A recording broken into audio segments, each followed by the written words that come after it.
Sige na, Betty, magtago ka na. Magbibilang na ako. 1, 2, 3, 4, 5,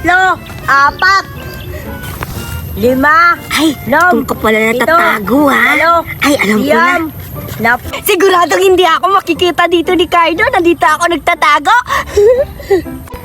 Sige na, Betty. Hahanapin na kita. Saan kaya siya nagtatago? Hoy, Cardo. O ano ba yun, Aluka? Sabing bawal ka sumali. Hindi naman ako sasali.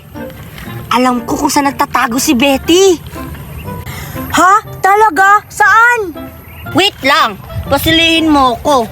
Ituturo ko sa'yo kung saan siya nagtatago. O sige na nga, isasali na kita. Pero, basta ituro mo kung saan nagtago si Betty. Talaga, isasali mo ako? Sige ha, basta pag tinuro ko sa'yo, isali mo ako ha. Doon nagtatago si Betty sa may kahoy. Sa likod ng kahoy, puntahan mo siya.